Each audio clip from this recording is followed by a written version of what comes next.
Oi, galera! Vamos lá! Decidi fazer um vídeo de conselhos para o adolescente melancólico. Eu vou lembrar da minha adolescência melancólica.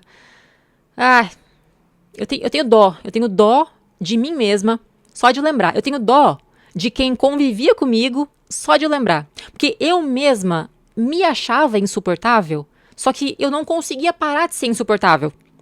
Era difícil tanto para mim quanto para qualquer pessoa que cruzou meu caminho naquele momento. Foi uma rebeldia misturada com ódio, misturada com depressão, misturado com trauma, misturado com coração partido, misturado com experimentação de substâncias. Caos. Foi o puro caos. Se você é adolescente melancólico, salve esse vídeo. Se você foi um adolescente melancólico, você vai entender esse vídeo. E se você conhece um adolescente melancólico precisando de alguma ajuda, de alguma orientação, às vezes na adolescência é tão caótico, é tanta intensidade emocional, é tanta coisa acontecendo, são tantas vozes na sua cabeça te falando coisas tão horríveis que dá a impressão que nunca vai acabar. Dá a impressão que a vida vai ser para sempre aquele sofrimento. Às vezes, só de você ter alguém que já passou e fala assim, vai passar, vai passar. Isso aí vai acalmar. Isso aí vai melhorar. A vida vai valer a pena. Só de ter essa voz de esperança é a única coisa que importa. Às vezes é só isso que você precisa para continuar sobrevivendo. Eu falo que a adolescência para o melancólico é uma fase de sobrevivência. Você não tem muito o que fazer com o sofrimento, não tem muita opção, não tem uma pílula mágica que você vai tomar e vai passar. Acredite, eu tentei todas elas e nenhuma adiantou. Pelo contrário. Então, na adolescência melancólica, pelo menos para mim, foi o pior período da minha existência. Foi o período em que eu mais planejei seriamente desistir de tudo. Porém, o que me salvou naquela época não foi nenhuma pessoa, mas foram músicas. Você acredita? Eu tenho vários vídeos falando sobre como que os melancólicos têm uma conexão especial com a música. E para mim, é uma gratidão, é uma gratidão que não cabe em palavras, porque eu lembro exatamente daqueles dias em que eu tinha um coração partido que doía tanto, que doía assim, fisicamente. Eu sentia dor no peito, física, não sei se alguém já passou por esse nível de coração partido, mas era uma dor física. E eu só conseguia chorar. Eu não tinha força para mais nada. Eu só conseguia chorar. Ninguém me entendia. Eu tentei conversar com a minha família. Não. Tentei falar com amigos. Ninguém aguentava mais me ouvir falar da mesma coisa. O mesmo sofrimento. Eu me sentia a insuportável, chata, que só incomodava as pessoas e ninguém queria estar perto. Terapeutas. Tentei inúmeros. Também não resolveu. Substâncias. Também não resolveu, só me piorava, inclusive. No meu caso, vou te falar, o que me salvou foram músicas e logo em seguida meditação. Só que até eu começar a meditar, eu tinha 18 anos, quando eu comecei. Mas dos 14, porque assim, linha do tempo. Eu morava com a minha avó, com a minha mãe, até os 13, que eu passava por um período de prisão psicológica, enfim, tudo que eu já falei em outros vídeos com a minha mãe narcisista. Aos 13, fugi de casa. Na minha ingenuidade, eu pensei que assim, fugi de casa já, agora eu tô livre e agora finalmente eu serei feliz. Ledo engano, por quê? Eu fugi de casa da minha mãe fisicamente.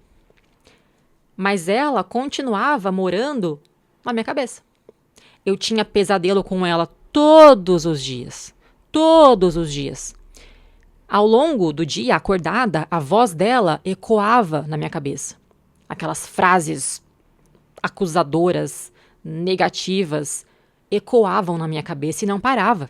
Não parava. Então, eu praticamente fiquei pior, porque enquanto eu estava na minha infância com a minha mãe, eu não tinha tempo de ter sentimentos.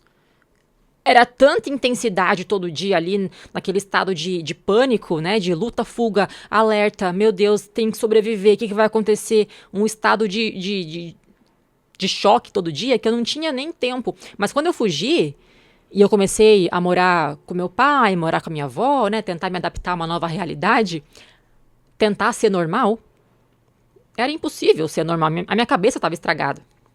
Eu me sentia com a cabeça estragada. Era o tal do estresse pós-traumático, né? A cabeça ainda vivia lá dentro da minha prisão.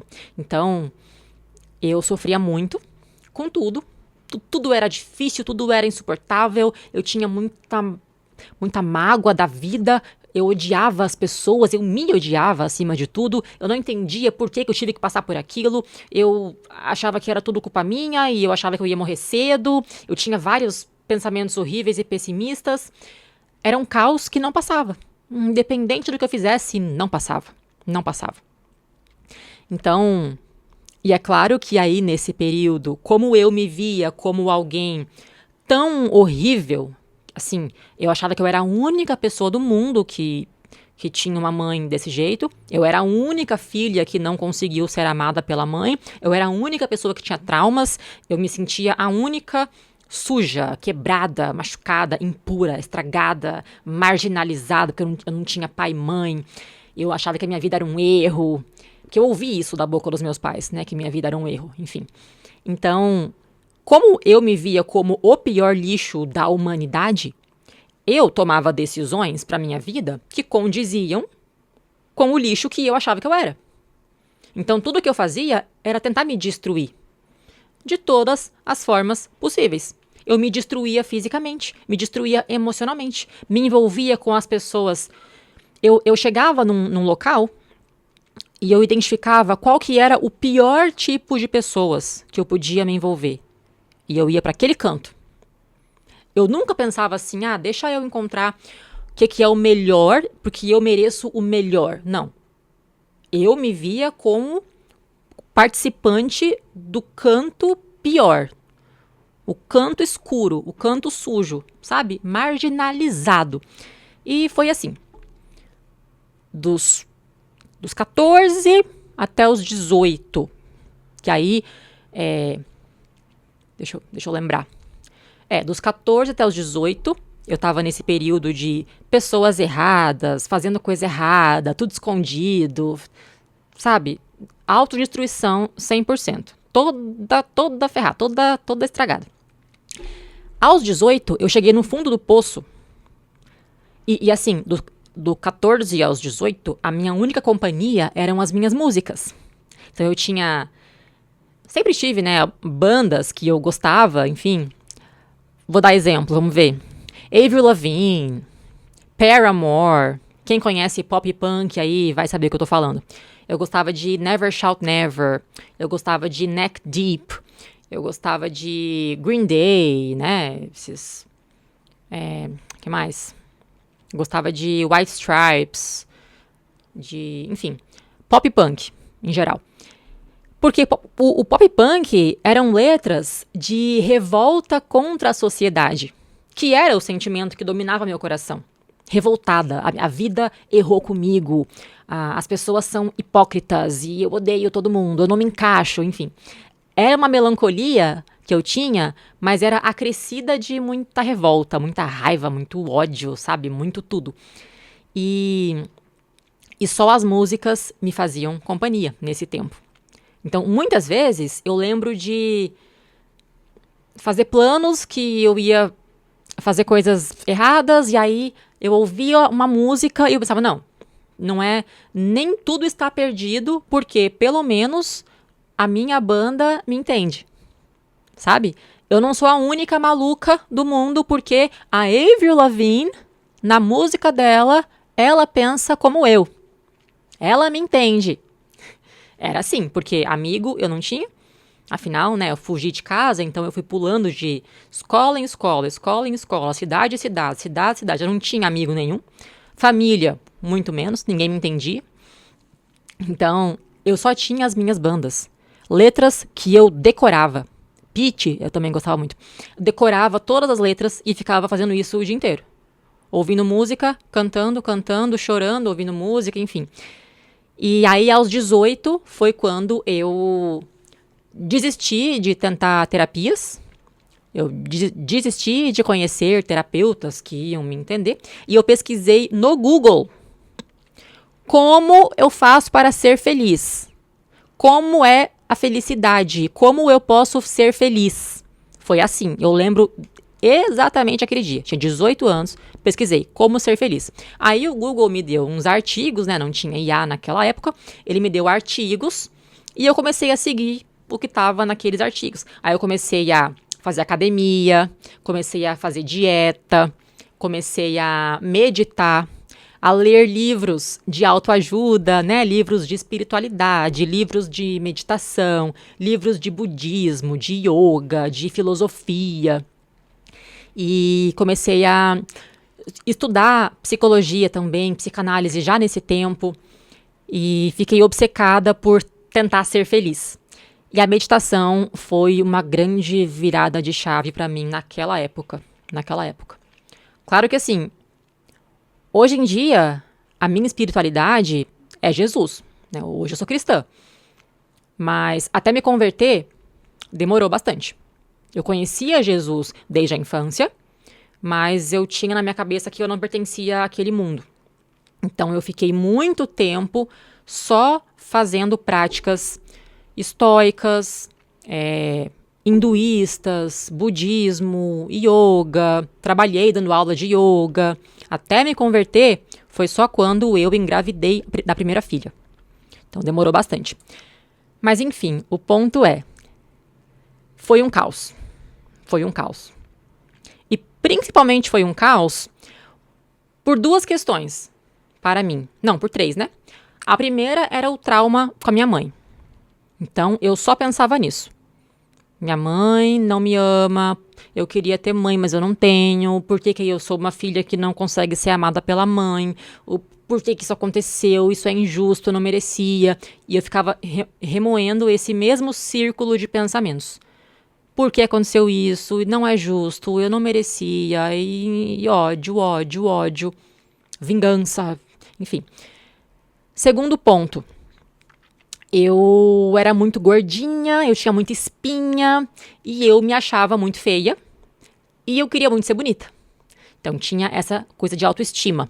Eu cheguei a ter transtornos alimentares, aqueles dois mais famosos, eu tive os dois, distorção de imagem e eu fazia coisas no meu cabelo, raspei a cabeça, enfim. Eu tinha uma grande criatividade artística.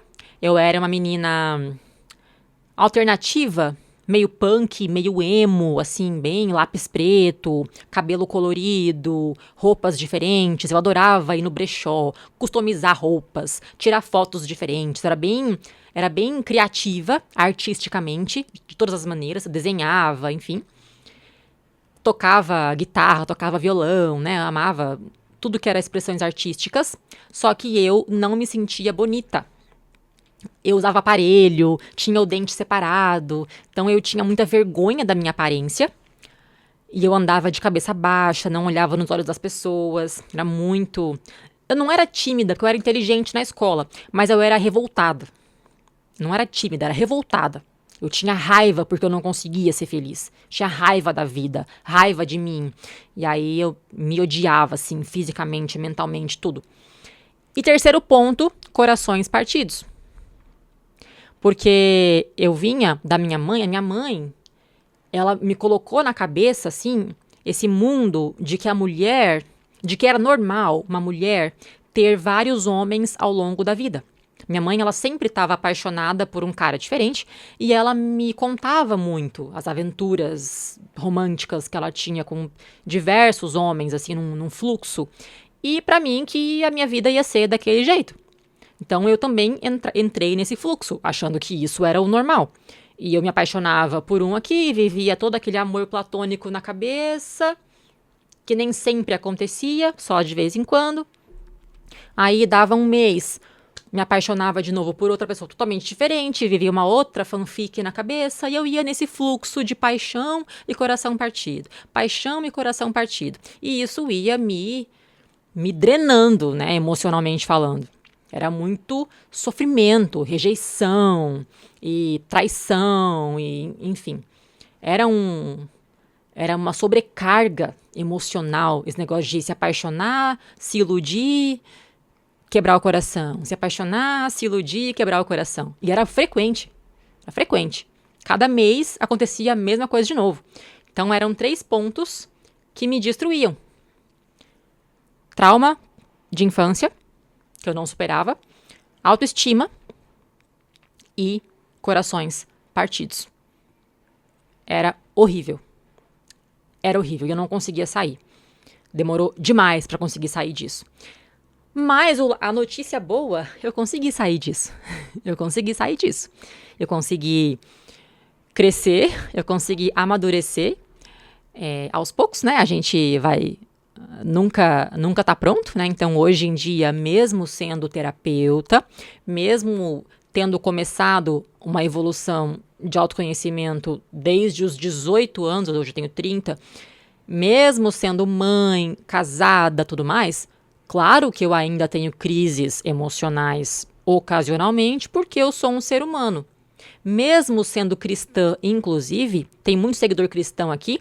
Gente, aqui no meu canal tem seguidor, tem ateu, que eu sei que tem ateu, que inclusive eles reclamam demais quando eu falo de Jesus. Não vou deixar de falar por causa disso, desculpa, ateus. Mas eu tenho que falar da minha realidade. Tenho seguidor cristão também.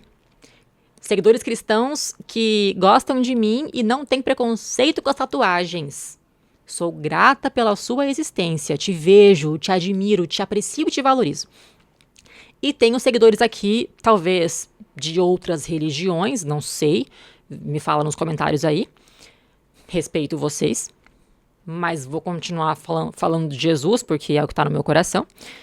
E tenho seguidor também, um quarto subtipo, que é o cristão afastado. Que aí me entende também. Porque o cristão melancólico, a gente tá sempre assim, né? Se sentindo inferior, sentindo que não é digno, né? Sentindo que é só um pecador sem salvação, né? E é difícil lidar com a oscilação emocional de alma do melancólico. Mas é só você ler Salmos, é só você ler Eclesiastes, que você já entende que você não é o único, não. Davi, Salomão, profetas, eles eram muito mais oscilação emocional do que a gente. Vai ler a Bíblia lá que você vai encontrar a melancolia pura daquela Bíblia. Mas enfim, onde eu estava? Aí, eu mudei, eu consegui crescer, amadurecer, consegui superar os meus traumas com muitas ferramentas de autoterapia, né, que eu ensino na minha escola de autoterapia. Deixo sempre o link aqui na descrição. Melancólico, vale a pena a terapia para você. É a autoterapia. E para conseguir sair disso, é uma série de aprendizados. Que tem como base, uma rotina de fortalecimento de corpo, mente e espírito. Essa é a base de tudo. Para conseguir sair do caos da adolescência, vai exigir uma rotina de fortalecimento para as 3 dimensões. Corpo, tem que cuidar da parte física, fisiológica, mental e espiritual. Vai ter que cuidar, desenvolver, evoluir, crescer, fortalecer os 3. Então, eu não sei se vai chegar um ponto que eu vou me sentir assim, eu e vocês, né? Agora eu tô 100% evoluído. Agora eu tô 100% maduro. Não tenho mais nenhuma crise, nunca mais terei. Sinceramente, eu não acho que eu tenho essa autoconfiança para um dia falar uma frase dessa. Eu já acho que já é uma soberba, né? Eu nunca mais, agora eu tô maduro, nunca mais terei crise emocional. Não sei, mas o que acontece é que você consegue controlar. Você consegue controlar. Na adolescência, eu não tinha controle nenhum. As emoções me faziam de marionete. Era uma montanha-russa emocional. Montanha-russa. Eu não tinha nenhum controle. Não tinha. Hoje eu tenho controle. Então, hoje em dia, mesmo numa crise, eu consigo diminuir o tamanho dessa crise sobre mim. Então, antes, eu era desse tamanhinho e minhas emoções eram deste tamanho. Elas me engoliam, elas me sufocavam, elas me possuíam. Hoje em dia, o meu tamanho de consciência é expandida, a minha mente é aberta, minha consciência é expandida, meu corpo é forte, meu espírito está crescendo e fortalecendo em nome de Jesus e as emoções são menores. Hoje em dia, eu controlo os meus pensamentos. Antes, não. Antes, a minha cabeça falava descontroladamente e eu ficava só escutando, refém das vozes da minha cabeça. Hoje em dia, eu consigo selecionar. Esse pensamento eu quero pensar. Eu seguro, coloco a sementinha dele aqui dentro, deixo crescer. E tem muito pensamento, a maioria, que eu só vou afastando como se fosse mosquito. Isso aqui eu não quero, isso aqui é mentira, isso aqui eu já falei que não é verdade, isso aqui eu já lidei, isso aqui já superei, já acabou, isso aqui essa armadilha aqui eu não caio mais. Isso aqui é só loucura da minha cabeça, para de ser louca, para com isso. Eu consigo selecionar. Eu consigo lidar com as minhas emoções, pensamentos, comportamentos. Eu não fico mais refém do que eu tô afim de fazer. Hoje eu tô afim de fazer academia hoje, então eu vou. Hoje eu não tô com vontade, não vou. Não tem isso na vida adulta. Na vida adulta é comprometimento, né? Na vida adulta é virtudes. Você tem palavra na vida adulta. Você não faz o que você tá com vontade. Inclusive, na vida adulta, hoje, eu não faço nada, quase nada que eu gosto. De aquilo que eu gosto, que eu sinto prazer rápido, perde sentido, vira vício, começa a criar poder sobre mim. Por exemplo, se fosse pelo que eu gosto, eu comeria brigadeiro de panela, todos os dias. E eu fazia isso antes, tá? Na minha adolescência, eu fazia isso todos os dias. Eu tomava um balde, uma jarra de Nescau. O meu apelido era Nescau. Meu apelidinho na adolescência era Nescau, porque é vício por Nescau. A minha avó colocava Nescau na minha mamadeira. Era leite, Nescau, açúcar, mamadeira, tá? E eu tenho vício por açúcar e chocolate. Minha vontade seria, todo dia, depois do almoço, fazer um brigadeirinho, mandar pra dentro. Eu como a panela inteira, tranquila. Mas... dá certo essa vida? Não dá certo. Que aí logo uma panela viraria 2, viraria 3, viraria 5, eu comeria só brigadeiro, não mais nada. Eu sou intensa nesse tipo. Do mesmo jeito que se eu fosse escolher, eu não estaria gravando esse vídeo aqui, eu estaria lendo meus livros. Eu tenho 3 pilhas de livro que eu já comprei, me esperando para ler, e eu não consigo ler, porque eu tenho que trabalhar, tenho que cuidar da casa, cuidar de criança, cuidar de marido, cuidar de tudo. Não consigo ler. Meu vício é isso aqui, ó, é livro. Meu vício é livro. Mas eu não faço o que eu tenho vontade. Eu procuro fazer coisas difíceis que eu não quero fazer, mas eu sei que no longo prazo compensa. Comer brócolis. Entendeu? Comer brócolis. Me expor na internet. Me expor minha vida aqui na internet. É legal? Não. Mas é útil, né? É útil. E dá retorno, né? Tem que fazer. Limpar a casa. Odeio? Tem que fazer. Porque eu sei que no longo prazo, isso vai me fortalecer. Vai me fortalecer. Então eu faço. tá? Olha, eu fiz um contexto aqui geral para você entender o sentido do vídeo. Agora eu vou passar pelo meu roteiro. Eu tenho uma lista de conselhos para o adolescente melancólico, que é o seguinte, basicamente, se eu pudesse voltar no tempo, o que eu falaria para mim mesma na adolescência? Isso aqui é o que de verdade, eu queria pegar esse texto e mandar uma carta para mim mesma com 15 anos. Tudo seria diferente e muito mais fácil. Primeira coisa, jamais acredite nos seus pensamentos quando você está sofrendo. Gente, o sofrimento distorce a visão. O sofrimento é um óculos. Quando, no momento do sofrimento, você está no olho do furacão.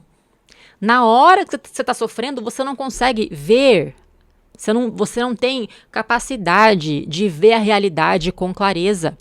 Sofrimento, ele pega a realidade e ele distorce. Você vê tudo exagerado, tudo aumentado, tudo distorcido. Você não vê. Então, na hora que você está sofrendo, a sua cabeça vai te contar um monte de mentiras. Tudo mentira, não acredite. Porque na hora que passa, você, sei lá, dorme, toma um banho e acorda no dia seguinte, é outra cabeça, é outra coisa. Então você não pode tomar decisões com base nas emoções. Porque as emoções, elas têm esse efeito de distorção da realidade. Você sempre vai... É a importância de ter isso aqui, caderno e caneta. Não tem nenhuma caneta aqui. Porque você vai, todo dia, escrever o que você pensa, escrever o que você sente. Porque você não pode ficar refém do seu coração. As suas decisões, eu digo assim, ações, vou fazer isso, vou fazer aquilo, tem que ser racional. Tem que vir daqui, da inteligência, da análise, do cérebro. Ai, tô muito mal, vou fazer isso. Não vai fazer nada agora. Espera passar o sofrimento, depois você pensa. Agora você só tá pensando coisa errada, mentira e enganação. Tá? Jamais acredite nos seus pensamentos quando você está sofrendo. Jamais. Segundo, tudo passa. Esse é um mantra que eu mais amo na minha vida, porque eu não sabia disso. Ninguém me falou isso. Sei lá, até os 18, ninguém me falou tudo passa. Eu achava que não passava. Eu achava que se eu tô sofrendo, eu vou ficar assim para sempre. A minha sensação era essa. A minha sensação era assim, a minha vida foi horrível desde o dia que eu nasci. Quem tem mãe narcisista vai me entender. A minha vida foi horrível desde o segundo em que eu nasci. Já começou a rejeição. Eu não fui nem amamentada. Tudo horrível. Logo, eu pensava, se minha vida foi horrível todo dia eu tô mal, sofrendo e não quero estar aqui, a vida vai ser sempre assim. Pronto, é definitivo. Não é definitivo. Passa. Se eu tô sofrendo já faz 2 anos por causa de um cara, eu vou morrer por causa disso. Não vai. Calma, tudo passa. Tudo passa. Se eu tô obcecada pelo meu peso e eu não consigo parar de comer açúcar, a minha vida é essa, eu tô presa nisso. Não tá presa, tudo passa. Calma. Tudo passa. Tudo passa. Eu aprendi na prática que tudo passa. Tudo passa. Porque tudo o que eu vivia simplesmente passou. Hoje em dia não tem nada daquela outra vida. Parece que é outra vida mesmo.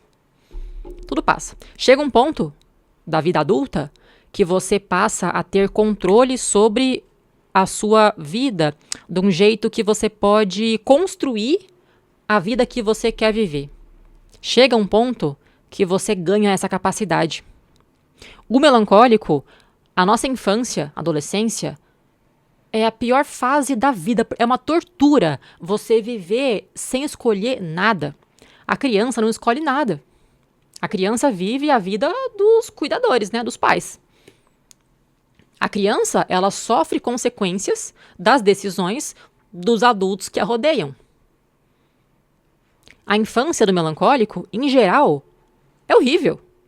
Poucos são aqueles sortudos, né, que sorte, privilégio, loteria, que nasce na família funcional, amorosa, família que te acolhe, família que te protege, família que te ama. Isso é um milagre. É exceção da exceção. Em geral, a infância pra gente é a pior fase. Horrível. Horrível. Não escolho nada aqui, só sofro. Adolescência também porque tem a questão fisiológica hormonal, né? Hormônios, adolescência. Melancólico é intenso. A gente sente tudo muito mais que os outros temperamentos. Então, a adolescência pra gente é uma barra. Agora, a vida adulta, você começa a ter mais controle. Onde eu quero morar? Eu posso ir embora daqui. Já começa por aí. Você pode ir embora. Você pode se afastar da família. Já é uma chance de recomeçar. Eu posso escolher o que eu vou trabalhar, o que eu vou fazer. Escolher minha casa, minha cultura, onde eu vou me inserir, enfim. E assim, simbolicamente, nas fases da vida, seria a infância associada ao sanguíneo, né? A infância, teoricamente, era para ser leve, alegre, brincadeiras, sanguíneo. Adolescência, colérico, porque adolescente é o quê? Impulsivo, explosivo, raivoso, né? Ira. Acha que é imparável, acha que consegue tudo, acha que é um super-herói. Adolescência, colérico. Vida adulta, é controverso, mas um pouco mais fleumático, né? O adulto, você já está cansado e você passa a ficar menos emocionado, mais conformado, você quer um pouco mais de paz, você para de se importar tanto. E a velhice, melancólica. Geralmente, as pessoas idosas, se não é melancólico, vai ganhando comportamentos melancólicos. Vai ficando mais sensível, né? Os pensamentos mais transcendentes, mais reflexivo, mais introspectivo. Então, tradicionalmente, simbolicamente, a fase da vida do melancólico é a velhice. Na infância, é o que a gente mais sofre. E na velhice é onde a gente vai brilhar, em nome de Jesus. Eu creio que na velhice eu vou estar no meu auge. Eu vou ter sabedoria, eu vou ter maturidade, eu vou ter autocontrole, autoconhecimento. Quanto mais velho o melancólico, mais ele tá feliz. É assim que funciona pra gente. Então, tudo passa, tá? Tudo passa. A vida é feita de altos e baixos e tudo passa, tudo passa. Você tá feliz? Lembra, calma, tudo passa. Eu tô feliz agora, mas eu vou aproveitar bem esse momento feliz, porque ele vai passar. Então deixa eu apreciar esse momento de felicidade, sabendo que ele passa. Do mesmo jeito, tá triste? Vai passar. Calma, não é o fim do mundo. Vai passar. Vai passar. Vai sim. 3. Não fique procurando alguém que vai te entender. Ninguém vai te entender. É você que tem que se entender. Isso basta. 4. Você vai ser bonzinho com as pessoas e elas vão ignorar você. Não pense que, se eu for bonzinho com todo mundo, se eu agradar todo mundo, eles vão me amar. Pelo contrário. Você é bonzinho, eles vão te ignorar, porque vão achar que você é um trouxa e um carente. Mas o problema disso está em quem? Nelas. Você não vai deixar de ser bonzinho para agradar sociedade.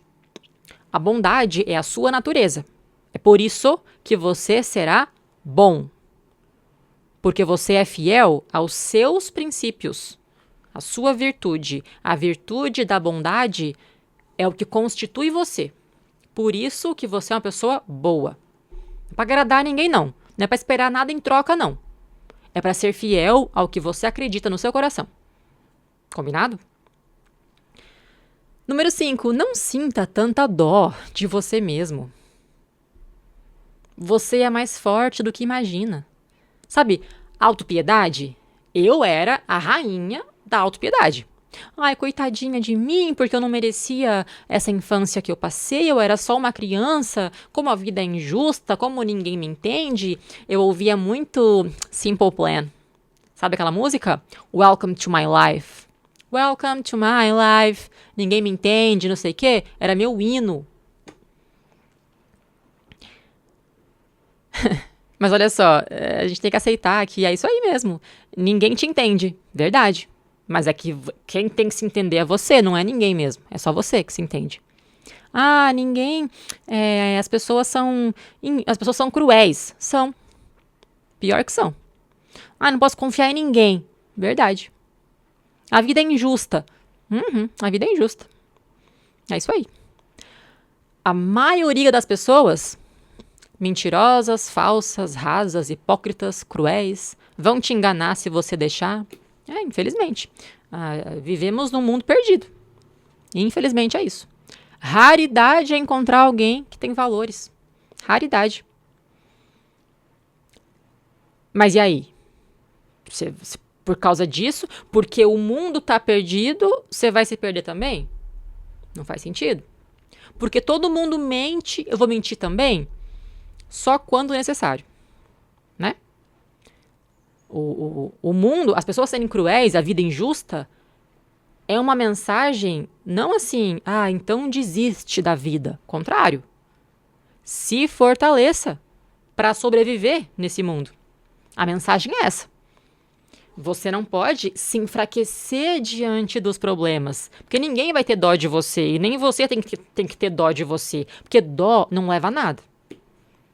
Dó não leva a nada. O negócio é, deixa eu aprender quem eu sou, autoconhecimento, né? Aprender qual que é a minha missão, meu propósito aqui, por que que eu nasci, como que eu posso contribuir para essa sociedade, quais são os meus dons, talentos, meu temperamento, como que eu funciono, o que eu posso fazer diferente, e se fortalecer o suficiente para ser capaz de cumprir o seu propósito. É sobre isso. É sobre isso. Número 6. Não vale a pena desistir da vida por causa de um coração partido. Não vale a pena. E eu sei que isso passa na cabeça. Fulano não gosta de mim, fulano me rejeitou, fulana não me quer mais, logo eu vou desistir da minha vida. Que isso? Tem quantas pessoas mesmo no mundo? Já é 8 bilhões, acho que, né? Chegou em 8 bilhões já. Já são 8 bilhões de pessoas. Aí, por causa de um que não te quer, você quer desistir de conhecer todo o resto? Não faz sentido, né? E o mais legal hoje é ver... Hoje em dia, com a minha cabeça, com a minha idade, com a vida que eu levo hoje, eu olho pra trás... E eu lembro daquele fulano que eu já quis desistir porque ele não me queria. E eu penso, gente, sério? Por isso aqui? Eu queria desistir de tudo que eu vivo hoje por causa disso aqui? É engraçado, chega a ser cômico. Eu te garanto que o tempo vai passar e você vai conhecer pessoas muito melhores que esse daí que você tá achando que é perfeito e único no mundo que você vai conseguir amar, tá? Eu te garanto. Essa eu garanto. 7. As pessoas vão te dar conselhos de vida que servem pra elas. Tá? Então, assim, não sonhe pequeno porque fulano não conseguiria fazer aquilo que você quer fazer. Porque o que você vê pra sua vida, só você vê. Porque, por exemplo, meus avós, né? Pessoas que me amam. Me amaram, cuidaram de mim, me amam, pessoas de bem, pessoas boas, que eu confio, daria minha vida. Os conselhos que eles me davam, não tinha como eu seguir. O meu vô, até hoje, ele quer que eu faça concurso público Porque para ele é só isso que é o que a vida, que é o emprego bom para a vida. Não tinha como eu aceitar o conselho do meu avô para fazer concurso público. Isso não tá na minha história, não é o que eu tô aqui para fazer. A minha vida aqui é para ser diferente, é para ter muito mais criatividade, muito mais impacto, muito mais riscos, inclusive. A minha missão é outra. Então, mesmo que ele me ama, meu avô me ama muito. Infelizmente, ele não vê, ele nem entende o meu trabalho até hoje. Para ele, eu faço coisa de internet. Então, não tem como seguir os conselhos das pessoas. É você assumir responsabilidade para investir em autoconhecimento, descobrir o seu propósito e batalhar para construir ele. Sozinho. Talvez sozinho. Quando eu quis começar um trabalho aqui, para falar de melancólico, para falar de terapia, para falar de psicanálise, de filosofia, ninguém ao meu redor aprovou a ideia. Ninguém queria que eu fizesse isso. Ninguém. Eu fui contra todo mundo. Meu marido foi contra, minha família foi contra, até hoje eles não entendem o que eu faço. Não tinha ninguém me apoiando. Mas eu sabia no meu coração que é isso que eu tinha que fazer. E eu fui lá e fiz. Sozinha. Não esperei ninguém me aprovar, não. Eu investiguei a minha vida, eu cheguei nessa conclusão, refleti, assumi. Vou fazer. Vou fazer até dar certo. Não vou fazer se der... Não, eu vou fazer até dar certo. E assim fiz. E estamos aí. 8. Jamais sinta vergonha de chorar. Não tem que ter vergonha de chorar. Você tem todo o direito de expressar o seu sentimento. Chorar é saudável, chorar alivia. Melancólico tem uma necessidade de choro, a gente tem que chorar. Hoje em dia, eu choro no meio da rua, se precisar. Tô nem aí. Tô nem aí. Já chorei várias vezes no meio da rua. Se eu quero chorar, eu não vou ficar engolindo minha lágrima por vergonha. Se eu precisar chorar, eu vou chorar. Tô nem aí. Tá? Não tem que ter vergonha de chorar, não. 9. Jamais sinta vergonha de colocar limites. Por quê? Você precisa ensinar as pessoas como elas devem te tratar. Fecha a cara e se imponha. Eu tinha extrema dificuldade com isso aqui. Eu não tinha capacidade. Nossa, cada situação que eu passei, situação de pessoas me sugando, pessoas me se aproveitando da minha ingenuidade. Eu não sabia falar não, eu aceitava tudo. Eu era uma tonta, uma sonsa, uma tonta, uma trouxa. Dos amigos, da família, de relacionamento, no trabalho. Eu era uma tonta, uma sonsa que não falava nada. Eu tive que treinar, aprender a botar uma cara séria, falar o que eu penso e lidar com as consequências. Porque a gente se culpa, né? Então, assim, esse é o autorrespeito, né? Se algo me incomoda, eu preciso falar. Ah, mas se eu falar não vai adiantar. Então, é assim que funciona. Eu tô num local. Aí, meu limite é ultrapassado. As pessoas fazem piada que eu não gosto. Me criticam de opinião que eu não perguntei. Fala mal de alguém que eu conheço e eu não quero que fale. Enfim, alguém faz uma coisa que, pra mim, invadiu o meu limite. O meu trabalho é comunicar. Olha, isso que você fez, eu não gostei e não quero que repita. Se repetir, a relação que temos vai terminar. Ou eu vou sair daqui. Você comunica. Você coloca o limite, ó. Não gostei disso. Se acontecer de novo, a consequência vai ser essa. Depois disso, tá nas mãos da pessoa se ela vai escolher.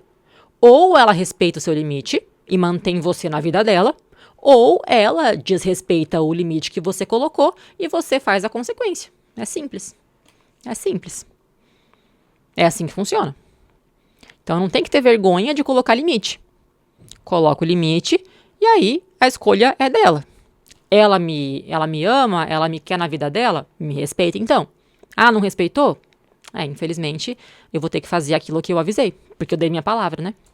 É assim que funciona. Isso aí é uma habilidade treinável e tem que treinar. Olha, último conselho, vamos lá. Esse é do bom. Número 10.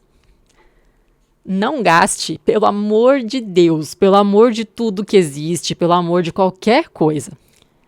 Você trabalha? Você tem dinheiro de poupança? Você está trabalhando? Tem algum dinheiro? Por favor, guarda. Guarda. Guarda um pouquinho por mês. Não é para você gastar tudo em festa e roupa. Eu fiz isso. Eu dava aula de inglês desde os 14 anos, aula particular, 17 anos, aula em escola registrada, com 18 registrada, né? E eu não guardei R$1. Não tinha nem conta em banco. Não guardei R$1. Simplesmente eu gastei tudo em Pernambucanas, Riachuelo, Renner e em festinha. Pelo amor de Deus, tem dinheiro? Usa um pouquinho pra roupa. Você merece, um pouquinho pra roupa. Um pouquinho você guarda. Pelo menos pouquinho. R$50 por mês que eu posso guardar? Excelente. Excelente. Guarda então, 50 por mês. É isso aí. É isso aí. Tá ótimo. E se você vai investir, investe em autoconhecimento. Porque é o autoconhecimento que vai determinar todo o resto da sua vida. Tá? Você vai investir em autoconhecimento. Porque sem autoconhecimento, você vai fazer qual faculdade? Qual? Que dá mais dinheiro? Não vai sustentar no longo prazo. Você não vai ser feliz. Por dinheiro, não. Dinheiro é bom, mas não te garante felicidade. Ah, a faculdade que meu pai quer que eu faça. Não. Você vai querer orgulhar seu pai, o que parece bom, mas não é o mesmo caminho do seu coração. Não vale a pena, não tem sentido, não dá futuro. Autoconhecimento é para tudo. É para você entender a sua carreira para seguir, para você conseguir ter algum relacionamento saudável na sua vida, superar traumas, se entender, controlar suas emoções e pensamentos. Olha, se você é melancólico e tem mais de 18 anos, dá um jeito de entrar na autoterapia o mais rápido possível. O link está na descrição, tá? Vou deixar aqui o teste e o link da escola de autoterapia.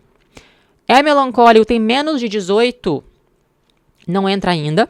Começa com caderno e caneta. Caderninho com senha, bota a senha e vai escrevendo seus pensamentos, escrevendo umas poesias, fazendo uns desenhos aí, escreve o que você sente, faz umas cartas de amor, faz umas cartas de ódio de quem você odeia. Vai só praticando. Com 18, você entra na autoterapia. Combinado? Bom, eu tenho 30 conselhos no geral. Eu falei de 10 hoje só. Eu tenho 30. Eu falei 10. Quem gostou do vídeo e quer parte 2, deixa aqui nos comentários que eu vou ler todos os comentários e gravarei um próximo ou não. Se quiser outro tema referente à melancolia, me pede aqui nos comentários que eu tô lendo a opinião de vocês, tô acompanhando e agradeço demais o seu retorno. Estamos juntos. Até o próximo.